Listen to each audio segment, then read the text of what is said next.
George Kittle inking a 4-year, $76.4 million deal that includes $40 million in guarantees. Kittle is now balling at the tight end position. But the question is, does this lead to a Brock Purdy deal? The question is, am I on 2 hours of sleep? What am I doing here? The Fantasy Football Show breaking news edition, because we go live whenever news breaks. In addition to the 8 p.m. show, that show begins right now. File on in. Live from the FantasyFootballShow.com studios. It's the Fantasy Football Show. Live! Monday through Friday, 8 p.m. Eastern. Smitty is also live whenever news breaks. From the FantasyFootballShow.com news desk, here is your breaking news. We bit early in the morning here for us normal The Fantasy Football Show members, but we do it live. we need a drink of water. Our mouths are still dry. We're just barely getting up. George Kittle, $40 million in guarantees. What's it mean for Brock Purdy? Well, first of all, before we get to Brock Purdy, and I have this news right here on Brock Purdy, we'll discuss that in a second. This is a guy that deserves the money, but how much longer can he play at an elite level before he starts missing games? He's even talked about himself not being the kind of guy that lasts as long as the average bear, because like Rob Gronkowski, he's abusive to his body, hangs himself up for extra yards, gets leveled, gets hit in awkward ways. This is a guy that 100% is a vulnerability, a guy that could get hurt at any moment. It's just like the Niners, like luck and the Niners way to be, paying a guy and then he gets hurt. Ayuk, pay him, gets hurt. Christian McCaffrey, pay him, gets hurt. George Kittle, pay him, he's getting up there. And I'm not saying he doesn't have like 1 or 2 more elite years left. It's possible.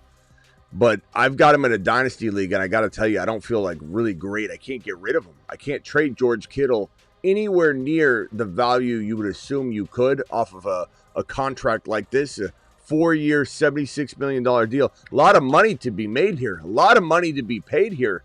And I can't get rid of him in a dynasty league because people are worried about him getting injured and banged up. But George Kittle inking a 4-year, $76 million deal means that Brock Purdy's contract is next.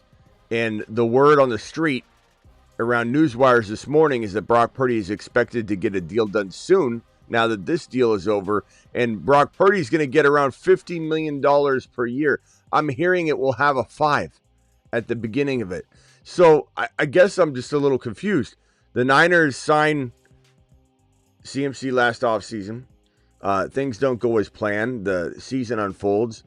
You get rid of a lot of players. A lot of the Niner fan base, upset when those releases and situations unfolded early in the offseason. And then it was like, oh, we're not involved in free agency. What are the Niners doing? And now all of a sudden it's like, oh, no, they were older players. We didn't need them. We're fine. Everything's going to be great. This is rebuild mode, and you're paying George Kittle $76.4 million. I'm not saying he doesn't deserve it, but what kind of team is this looking like? I don't know. You're going to pay Kittle $76 million. You're going to pay Brandon Ayuk $30 million per year, and he's not even helping you. And then you just paid CMC a boatload of money, making him one of the top paid running backs in the league at the end of his career. You're paying Kittle at the end of his career, and Brock Purdy's going to get $50 million per year. I just, like, the growing theme for the Niners is they pay players that are either going to get injured or they're at the end of their career, or they let you go if you're not old enough. I don't know. I don't know that I don't feel like, I don't know what you're supposed to do. How do you not pay George Kittle? I get it. He's going to hold out. There were reports that he wasn't at voluntary workouts, although he said those reports were wrong. He wasn't saying that, I believe he wasn't saying that it's wrong that he wants more money. It's just he was at WrestleMania. There's a lot of reasons he didn't show up to voluntary workouts, but George Kittle was going to hold out. Like, you had to figure something out, but is this really what you pay a player that's at the, I don't want to say the tail end of his career, but I don't see how. I mean, you certainly aren't expecting him to go 4 years of elite play, but you're giving him $40 million guaranteed. George Kittle, let me pull up his career stats. Let's throw up how many seasons this guy's been dropping massive, amazing, seasons. I mean, he's been unreal. Let's not discount what George Kittle has done, but he's played 1, 2, 3, 4, 5, 6, 7, 8 seasons in the National Football League as one of the most aggressive playing tight ends in the game, coming off an amazing season, one of his best. Certainly one of his best if you look at yards and touchdowns and receptions all combined. But George Kittle playing 8 remarkable, amazing seasons with the Niners, all with the Niners, coming off of this bottom row 2024, 15 games played, 78 receptions, 94 targets, 1,106 yards, and 8 TDs. I don't know. I feel like this is Christian McCaffrey. I feel like this is the Christian McCaffrey thing all over again. You're paying him right at the tail end. You're paying this man at the tail end. And I know a Niner fan's going to come in here and say, Smitty, he's great. Kittle's got at least 17 years left. He's going to play ball for like at least 17 more years.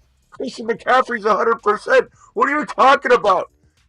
I don't think this is. I think Maggie in accounting might be making another one of those errors that she made earlier.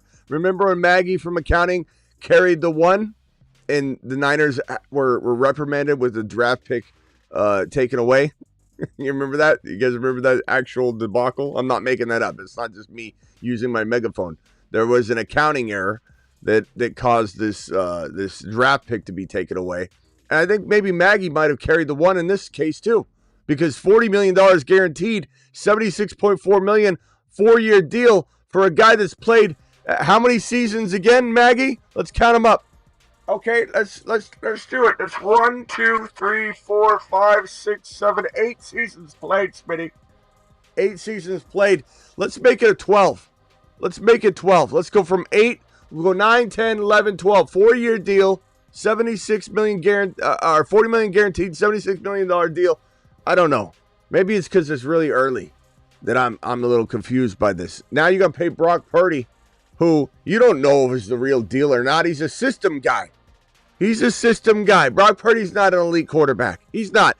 Brock Purdy's not a $50 million a year quarterback. He's a $35 million a year quarterback, maybe. What was Baker Mayfield's contract? Baker Mayfield contract. Let's put that on screen. Are we not paying him Baker Mayfield money? Why is Brock Purdy getting $50 million per year?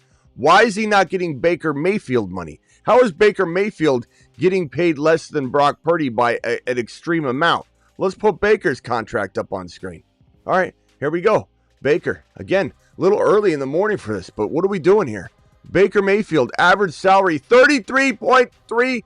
Look at this at the top right here. $33 million per year. Contract is a 3-year, $100 million deal. 33.333. Guaranteed money. Signing bonus $28 million. Guaranteed at signing $40 million. Total guaranteed $50. Brock's going to get something so much bigger than this. Why? How did Brock Purdy earn $50 million per year? How did Brock Purdy earn $50 million per year? Make it make sense to me. Talk to me like I'm an idiot. Talk to me like I'm an idiot. How does Brock Purdy deserve $50 million a year when this man, Baker, touchdown maker, is only getting $33 million per year? How is Brock deserving of something that's more longevity driven? Because all I know is Baker, even I doubted Baker last year a little bit, even coming off of his season. I'm like, will it happen again? Baker's out there cooking. 10 gifted memberships by New Age Outlaw. I don't even know what I'm doing here. I've got 2 hours of sleep. Here I am talking about $50 million a year for Brock Purdy, $76 million, $40 guaranteed for Kittle. Ayuk is getting paid $30 million a year, and Christian McCaffrey is one of the higher paid running backs in the league, and he doesn't even have his Achilles in both legs fully healthy. He's got chronic Achilles tendonitis. I don't know. Maybe it's too early in the morning. Maybe I need to digest this. What are we doing back here? What are we doing back there over in San Francisco? $50 million a year. 2 quick phone calls. Actually, we don't have time for phone calls. I got to go right now. I'll be back. I don't know what the hell's going on here. Appreciate New Age dropping those memberships. Hit that like button on the way in and the way out of the door. Hey, Smitty, drafting right now. Can you spoiler something about your rookie tight end rankings? I mean, I think Taylor's nice if you need a deep sleeper guy, but I don't like Loveland as much as everybody else. I think he's okay. I think Tyler Warren's the best tight end, and I don't think there's a whole lot in this class that's going to make me think we got more than a couple, 2 or 3 Dalton Schultz types. I don't think Tyler Warren might be the only shot we have at getting. I don't think he's Brock Bowers. I don't think he is, but I think he's a shot at being like a 6 to 10 tight end. And I like the landing spot. I like it way better than Loveland's. I don't know why everybody likes Loveland. Loves so many mouths to feed over there. I don't think Loveland can be ultra consistent. I'm liking this. Fanning Jr. too. If Fanning Jr. ends up, let's say Njoku can't stay healthy and he's always getting banged up. Fanning Jr. was one of the best receiving players, wide receiver or tight end in the NFL. In college football last year. Fanning was, I believe, the number 1 category getter in a couple of categories. This guy Fanning Jr., you look at college football receiving yards, Fanning Jr.'s the number 1 player over all the receivers. You know what I'm saying? So Fanning Jr., look at this. College football FBS leaders, wide receivers. Look at this beauty here. Let me see if I can put this up here. Fanning Jr., number 1 receiver in college football over everybody. Over Travis Hunter, look at this, yardage. This is unbelievable. When you look at this stat, Fanning Jr. is basically a wide receiver. So he's a talent for sure. Fanning Jr. is a great sleeper. Look at this. Ted McMillan, Hunter, Tyler Warren's on there too, though. 12, 33, and 8 TDs.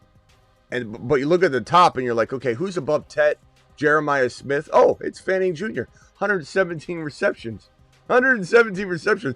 1555. The next highest wide receiver, Nick Nash, who was the Triple Crown at yards, touchdowns, and receptions.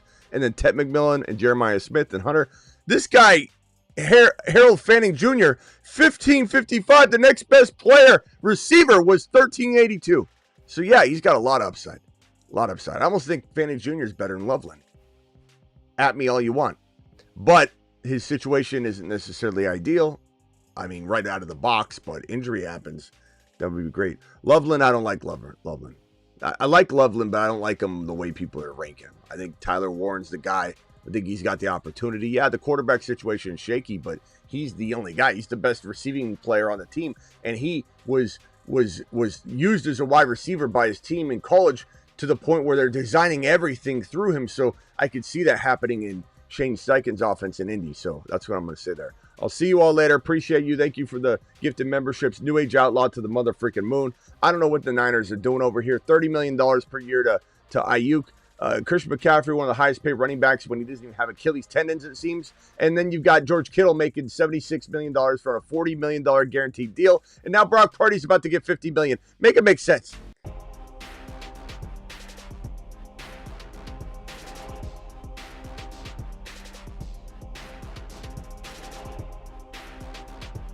Hey, Maggie from accounting, write a $50 million per year check to Brock Purdy.